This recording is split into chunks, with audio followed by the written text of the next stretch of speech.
Então, o tema que me foi sugerido para dissertar aqui é Platão e a religião. E, dado o caráter assistemático da obra platônica, eu optei por enfocar um único texto, um trecho de um diálogo. Um dos diálogos conforme a cronologia mais clássica, é um diálogo da maturidade de Platão que se chama Fedro. E o Fedro é um diálogo pluritemático no sentido de aglutinar os temas mais importantes da reflexão platônica. E nesse diálogo, então, tem um texto muito importante que, para mim, na minha perspectiva, ele resume, né, de uma maneira bem consistente a perspectiva de Platão em relação à religião, especialmente a religião grega e o pensamento religioso dele. Então, só para contextualizar um pouco, o Fedro é um diálogo que ocorre entre dois personagens, né? Sócrates é o condutor de almas, e o interlocutor que dá o nome ao diálogo, se chama Fedro, e que em grego quer dizer reluzente, brilhante. E esse nome tem um significado essencial para o diálogo, porque toda interlocução de Sócrates sempre exige a presença de um interlocutor belo. E Fedro é o belo por excelência, pelo próprio nome, ele é reluzente, a beleza dele, né, é bastante inspiradora, no sentido de provocar essa sensação,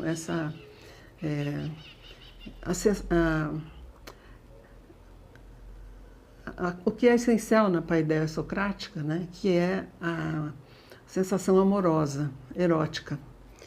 Então, Sócrates e Fedro estão se encontrando e o diálogo começa com uma pergunta essencial que vai nos nortear, né, nessa exposição, e que eu vou retomar então no final, porque Sócrates pergunta para Fedro: de onde vens e para onde vais? Entende? E o diálogo, assim, como eu disse, tem muitos temas, mas o tema central é o confronto entre a filosofia e a retórica. Porque Fedro traz ali, né, sob o manto, um discurso que foi organizado, foi escrito, né, por um retórico, né, que na época era um retórico famoso, se chamava Lísias. E a tese essencial desse diálogo é que nessa relação pedagógica, o amor era um componente prejudicial. E exatamente o oposto, né, de todo o desenvolvimento, né, da paideia platônica, que envolve o próprio nome da filosofia, né, é amor, a sabedoria. Então, Eros está presente o tempo todo. Então, eles saem passeando no campo, né, que nos diálogos platônicos é alguma coisa totalmente nova até então, né, que Sócrates desenvolve a interlocução dele, em geral, na polis, né, na ágora, né, no centro da cidade. Então, eles saem fora dos muros de Atenas e se vão passear no campo com todas as influências, né, que tem o ambiente, né, inclusive sugere uma certa liberdade, né, uma certa modificação na concepção mesmo do próprio autor, né, do próprio Platão. E, então, nessa interlocução com o discípulo, né, o discípulo lê, né, o interlocutor lê o discurso e sugere que Sócrates faça um novo discurso. E Sócrates titubeia um pouco, porque ele, em geral, ele faz micrológoi. Ele faz a metodologia dele é de perguntas e respostas, e não de um discurso longo, né, em que o interlocutor não tem a possibilidade de questionar, de participar, então, do desenvolvimento da reflexão. Mas a insistência, né, de Fedro, ele faz um novo discurso, e esse discurso talvez com uma conotação bastante irônica, ele defende a mesma tese de Lísias, né, que, de fato, o amor é prejudicial na relação mestre-discípulo, né, condutor e interlocutor da investigação. E ocorre que, quando Sócrates termina, o famoso já mestre interior dele, né, que é o daimon, o avisa de que ele havia incorrido num que a gente chamaria, né, de um pecado, né, um erro que ofensivo aos deuses, né, ofensivo a Eros, dizendo que Eros era prejudicial numa relação de investigação da verdade. E então ele é instado a fazer um segundo discurso, né, pelo próprio daimon. E esse discurso, então, é chamado, no contexto do Fedro, de palinódia. Palinódia é um termo grego que significa retratação. Então, Sócrates vai se retratar daquele discurso feito, e é exatamente o discurso que eu quero abordar o conteúdo dele. E eu me fundamento também num comentário que um helenista chamado Walter Burkert, ele tem um livro que chama Antigos Cultos de Mistério. E tem um capítulo em que ele intitulou A Experiência Extraordinária. E é onde ele se refere, então, sobre os mistérios órficos, né, que era uma religião assim abraçada por a maioria dos gregos, né, e sobre, então, as experiências transformadoras da existência, né, que a participação, então, nesses mistérios iniciáticos, né, provocava nos discípulos. E então ele fala nesse capítulo, né, que o texto mais importante sobre a experiência dos mistérios é de longe o que se encontra no Fedro de Platão, tendo sido reiteradamente imitado em linguagem mística por Filo e pelos platônicos posteriores até Dionísio de Areopagita, tornando-se de fato o texto básico do misticismo em sua verdadeira acepção. Aí eu vou pular um pouco, né?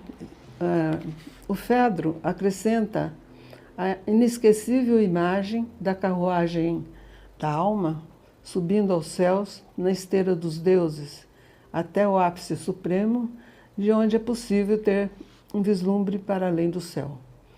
Em certas almas permanece uma vaga lembrança dessa visão, que pode ser subitamente ressuscitada pelas imagens de beleza que se encontram nesse mundo. Aí tem, então, a função de Fedro, né?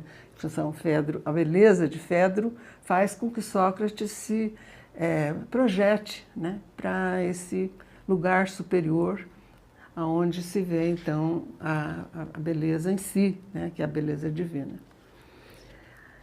Ainda que o encanto do texto grego se perca inevitavelmente na tradução, sua grande força é comprovada pelo efeito único que exerceu sobre a tradição místico-platônica grega. Acho que até aí está bom. Então, esse texto, né, essa imagem que ele menciona, né, da carruagem subindo aos céus, é uma metáfora, né, uma imagem que Sócrates descreve a alma. Então, no começo do discurso, ele coloca um argumento, vamos dizer assim, mais encadeado mais logicamente, onde ele explicita o que ele compreende pelo que é a essência da alma, né? Então, ele diz que a alma é fonte e princípio de um movimento. Então, ela move a si mesma e move os corpos inanimados, né, que não têm alma. Então, baseado nesse princípio de que a alma em si é movimento, ele estabelece então essa imagem, né, essa metáfora de que a alma é formada, né, ela constitui uma carruagem, ela é formada de um cocheiro e 2 cavalos. Então, ele retoma aqui uma concepção que ele desenvolveu na República da tripartição da alma. Então, a alma na República, né, a alma é o logístico, que é a cabeça, né, é a parte das emoções, que é a parte democrática, que se situa no peito, e a parte apetitiva, que é a parte mais baixa da alma, que corresponde, então, aos apetites mais urgentes, como comer ou beber, a vida sexual. Então, nessa imagem do Fédon, né, da carruagem, o cocheiro é o logístico, né, a cabeça, e um dos cavalos, que é o cavalo que, vamos dizer assim, coadjuvante do cocheiro, é a parte das emoções, e a parte mais baixa, né, é o outro cavalo, que é o mais renitente e que o cocheiro tem mais dificuldade de fazer com que ele obedeça, então, a sua condução. Então, ele está narrando aqui essa narrativa, assim, se a gente quiser fazer um paralelo, né, seria mais ou menos a narrativa do Gênesis, né, como tudo começou, né, naqueles tempos primários, primordiais. Então, o que existia? Né? Existiam 2 tipos de alma. Existia essa alma, que eu estou descrevendo para vocês, e existia a alma dos deuses, que era composta da mesma maneira, só que os 2 cavalos eram obedientes. Então, nessa descrição, a alma dos deuses ele admitia os deuses da religião popular, os 12 deuses do Olimpo, né, conduzidos por Zeus. Zeus encabeçava, e então essas almas não tão perfeitamente constituídas seguiam aquelas almas. Então é o que ele diz aqui, né, subindo a alma, a imagem da carruagem da alma subindo aos céus na esteira dos deuses, né? Então, existia essa alma menos perfeita, né? E, vamos dizer assim, o que Platão classificava como, nós diríamos, né, em termos da religião, o pecado original é a afinidade dessa parte, desse cavalo, com aquilo que é mais sensível. Então, ele já admitia 2 planos de realidade, né? Então, o plano inteligível, né, que é esse plano mais do Uranos, né, celeste, e o plano mais inferior, Então, nesse percurso, né, que as almas faziam, elas subiam além do céu. Ele identifica um lugar que ele chama de além da abóbada celeste, existia uma planície, que era a planície da verdade. E nesse lugar, então, estavam o que ele chama de as ideias ou as formas. E, então, o voo, né, que eles faziam, as almas, então, eram aladas, né? Os deuses faziam esse percurso, que era ascendente, com mais facilidade. E essas outras almas iam fazendo assim, um percurso mais dificultoso, dependendo da ligação, então, dessa parte mais baixa da alma com o sensível. Então, havia às vezes um atropelo, né, de uma alma com outra, porque o cocheiro não conseguia dominar, né, a direção do carro. Então, as almas às vezes se chocavam, as asas se partiam, e o que acontecia era que essas almas mais afeitas ao sensível, elas caíam para a terra. Então, é aquilo que a gente chama, né, biblicamente, né, o momento da queda. Então, é quando a alma ia constituir o ser humano, né, o homem. Então, elas, quando caíam para a terra, elas recebiam o corpo, né, e então iam constituir a alma humana. Então,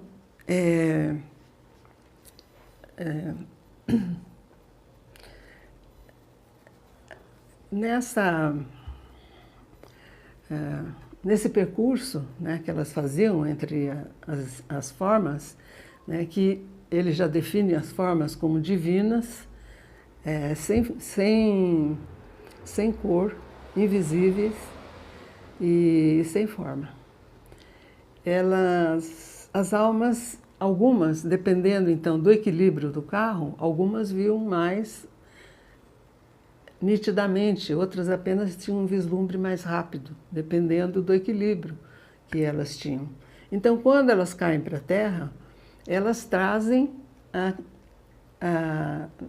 na memória, né, a lembrança do que elas viram. E ele denomina essa hierarquização de visões como lei de Adrasteia. Então, é uma lei que é determinante. Aquelas almas que viram mais, quando elas recebem um corpo de terra, elas escolhem como profissão ser um amante da sabedoria ou um amante das musas, né? Então, ele estabelece uma hierarquia de profissões bastante interessante, né?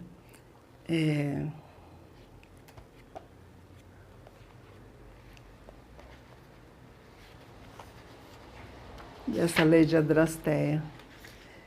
Em primeiro lugar, aquele que mais viu se tornará um amigo do saber, um amigo da beleza, algum músico ou algum amoroso. O segundo seria um rei que anda na lei ou guerreiro que saiba comandar. No terceiro, um político ou um administrador ou financista. No quarto, um ginasta que ama o exercício. No quinto, a vida de um adivinho ou de algum oficiante de iniciação. A sexta corresponde ao que faz poesia. A sétima, um artesão ou lavrador. Em oitavo, um sofista ou um demagogo. E no nono, um tirano. Então, para receber um corpo de terra, ele tem que ter visto alguma coisa. Uma mínima lembrança que seja. Então, o tirano, né, é o que menos tem conhecimento.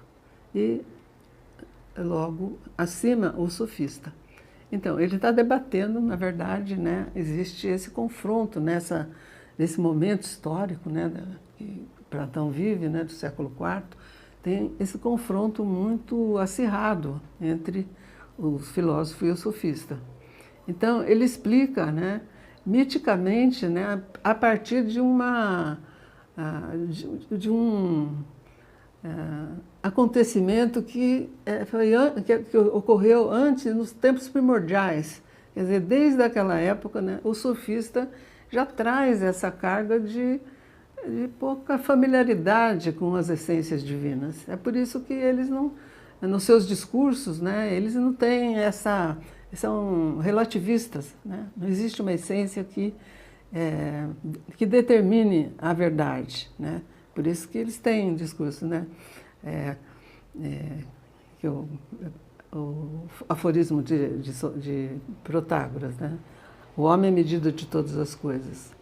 Cada um, a verdade significa aquilo que cada um considera verdade. Não existe essa proposta de Platão que existem as formas que são paradigmas, né? Que são o nosso referencial de verdade. Então, uma vez o homem habitante aqui da Terra e uma vez sendo ele um amante, né, da sabedoria, e como ele coloca aqui, né, em primeiro lugar, ele recebe dos deuses o recurso para que ele possa, então, aquilo que nós chamamos na religião, de estabelecer a religação, né, para que ele possa retornar àqueles tempos primordiais, né, que seria, biblicamente, a casa do Pai, né? Então, ele recebe dos deuses o delírio divino. Então, o delírio divino é exatamente o que o discurso de Lísias desconhece completamente, né? Que o amor é alguma coisa prejudicial. E então ele faz uma divisão, vamos dizer assim, ele identifica 4 espécies de delírio. Então ele inclui então o delírio das religiões vigentes na época. Então tem o delírio da pitonisa, né? Que é o delírio de Apolo, da religião apolínea, o delírio dos seguidores de Dionísio, né, das seitas iniciáticas, o delírio dos poetas e o delírio dos filósofos. E o delírio dos filósofos, ele diz que é o mais perfeito porque ele impulsiona, vamos dizer assim, né? Ele impulsiona o filósofo, o amante da sabedoria, de volta ao contato com as formas divinas, né? E então ele diz, o delírio é alguma coisa que trouxe grandes benefícios para a Grécia, né? O povo em geral recorria às profetisas, né, de Delfos, da religião de Apolo, e também uma boa parte seguia, né, as iniciações. E ele diz, a boa poesia também é uma poesia inspirada, né? Porque aqui ele critica, né, os poetas, enfim, na própria República, né, ele expulsa os poetas porque eles tinham um modo de tratar o ser humano que, segundo o projeto platônico, né, o homem teria que ter os sentimentos mais nobres, né? E então esse delírio filosófico, a filosofia definida como um delírio filosófico, aparece só nesse texto aqui de Platão. E alguns comentadores de peso, como por exemplo o Trabatone, né,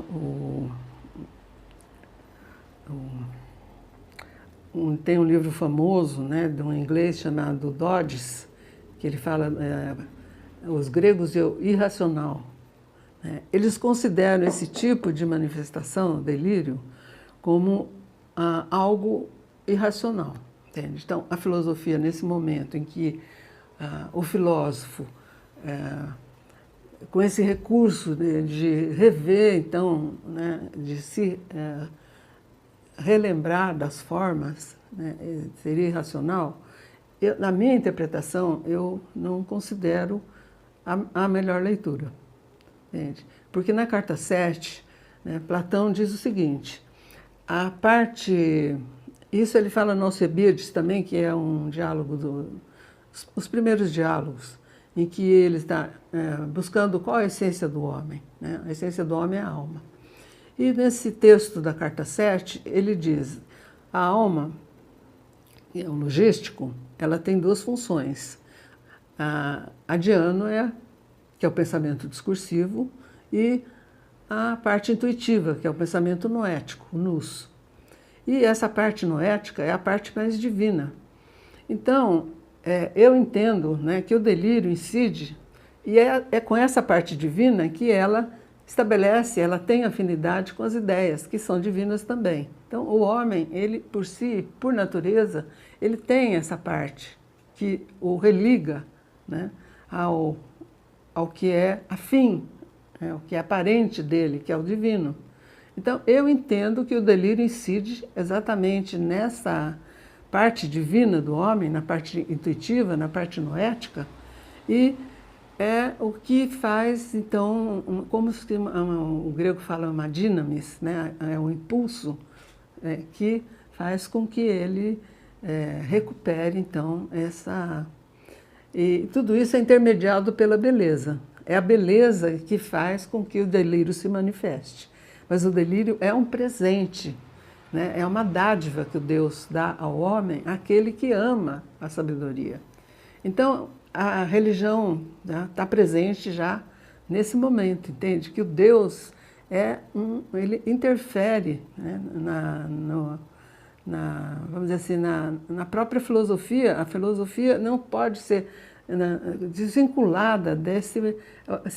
Se a autêntica filosofia é um presente divino, e acrescido ainda de que no texto, tem um texto do Filebo, que ele diz que a dialética, que é o método que Platão propõe, né, para que a alma vá se fortalecendo no sentido de se preparar para visualizar as essências, né, a própria dialética, ele diz que foi algum Prometeu, né, que jogou para a Terra, né, algo como que ele compara como que foi o fogo no progresso da humanidade. A dialética tem essa mesma dimensão, né? A dialética foi dada pelos deuses ao homem para que ele pudesse, então, ter esse progresso no conhecimento. Entende? Essa é a visão de Platão. Então, os deuses estão totalmente imersos, né, na própria concepção filosófica de Platão. Então, assim, essa volta, né, que a filosofia propicia de conhecimento das essências, então nós percebemos assim eu percebo pelo menos, elementos de uma teologia. Platão está construindo uma teologia, porque existem, né, como desde o princípio, né, como eu relatei, existem as almas menos perfeitas e as almas mais perfeitas. As mais perfeitas são as almas dos deuses, e eles têm então um conhecimento acabado. E as menos perfeitas, elas estão ainda, o amor à filosofia, né? É aquela busca incessante. Mas o que é divino mesmo são as formas. Então, os deuses da religião comum, eles também se alimentam, vamos dizer assim, o alimento essencial são as formas divinas. Então, essa vamos dizer assim, se a gente quiser usar essa terminologia, essa é a teologia de Platão, entende? São as formas. Algo que ele já desenvolveu um pouco na República com relação à ideia do bem. Mas isso é uma outra história que eu não vou abordar agora, né? Porque a ideia central no Fedro é o belo, a ideia do belo, que é muito próxima da ideia do bem, né, para os gregos. Então, então, vamos dizer assim, Platão e a religião, né, eu acho que são coisas indissociáveis por essas por esses dois elementos assim que constituem o que é essencial na filosofia de Platão, né? É isso aí. Legal.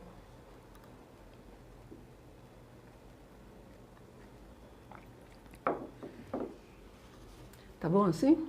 Tá ótimo. Tá ótimo. Muito bonito. Parabéns, obrigado. Nossa, maravilhoso. Tem que assistir umas 3 vezes para poder Captar. organizar. Isso.